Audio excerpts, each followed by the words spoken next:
Hello, YouTubers. Thank you for joining Investing with All I See is W. Today, I wanted to give you some highlights about Inovio Pharmaceuticals. So first off, I wanted to share with you data from Webull. So currently, the stock price is at 26.97 per share. And as you can see, just based on the graph here, prior to the COVID-19, you can see the share price hovering at around $2 to $3, and I actually got in right at the $4 mark, and then I actually invested more at the $12 range and experienced a big downfall, though, about a month later, the second wave did come in, which was a good thing. And I never sold, and over time just kept it in the long run. And as you can see, it's been trending upward. I mean, if you eliminate the noisy data with the spikes, you see a consistent upward trend, right? So that's a good thing.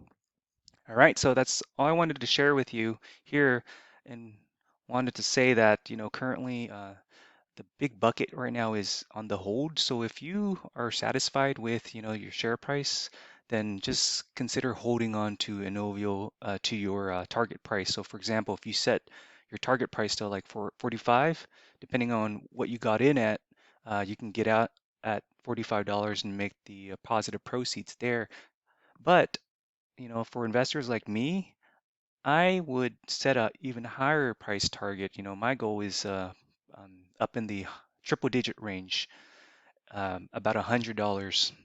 Okay, so now I wanted to go um, to Yahoo Finance, where I wanted to read one of my postings that I had just posted about less than an hour ago. So here I wanted to do things a little bit different. I wanted to read through the content. Okay, all right, let's get started.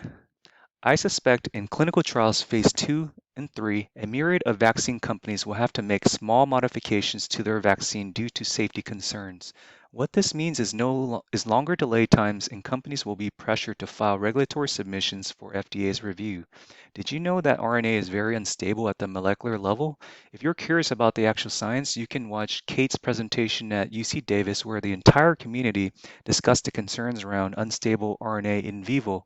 How can companies truly get a full understanding of how safe their product is just after passing phase 1 hurdle? Like Joseph Kim, CEO, noted that their vaccine is potentially one of the safest products out there. I have firm belief that when Inovio scales up their patient size for a vaccine study, they will be in the safe zone and the big time shark buy-ins will likely take place. The entire vaccine community will soon believe that DNA medicine is truly the future of healthcare. Think about Joseph Kim as CEO for 20 years at Inovio. When the coronavirus outbreak occurred, Kim bought additional shares in February 2020 of his own company. During this time, don't you hear big time executives like at Moderna selling instead of buying? This was my ultimate reason why I invested in INO. I followed Kim's path because I know he is a patient CEO who's been in the DNA vaccine study for decades. It should also be noted that Inovio has a total of 12 DNA vaccines currently in clinical trials, 1, 2, and 3, with VGX vaccine candidate in phase 3 with the goal to terminate cancerous cervical dysplasia from safe and effective perspective.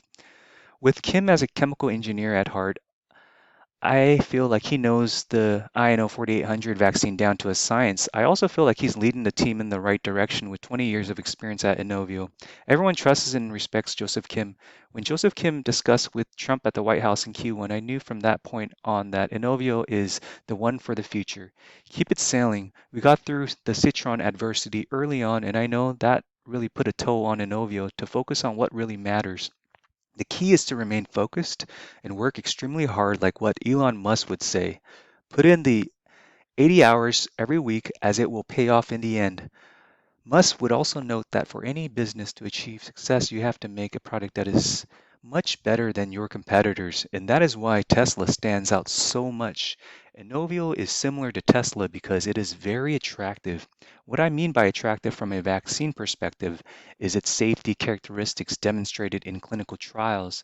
In summary, people need a safe vaccine that poses low safety concerns. I suspect exciting milestones to come for Inovio. For example, big funding is coming post-launch of its entire data on phase 1 clinical trials. People are dying to know whether INO 4800 vaccine can deliver neutralizing antibodies and increase T cell production. Additionally, the Department of Defense (DoD) granted funding of $71 million for supporting the build of Selectra devices for electroporation. Joseph Kim uses the analogy that Inovio is like Tesla. This is very big news because the Pentagon believes in the company. Great news regarding phase 2 and 3 to begin very soon is coming. I'm suspecting that this news will be delivered to shareholders sometime in August or at the latest September. If you are new to investing, what you need to realize is that Inovio is held by large-scale institutions like Vanguard. If you have credible company like Vanguard supporting Inovio, then I believe it has strong shareholders. I'm suspecting a huge jump like Novavax because both companies work in complementary ways. From my perspective, Novavax is not a big time competitor to INO at this point because their nanoflu vaccine is in phase 3 but is not intended for use on coronavirus. Hospitals are struggling to differentiate whether patients have the flu or coronavirus, and for this reason, it is important to have both vaccines ready for different diseases. This is why the public health needs to have both vaccines to reduce the occurrence of influenza and coronavirus. Inovio's share price will pop into the triple digits soon like Regeneron. Let's go, let's get it, Innovians.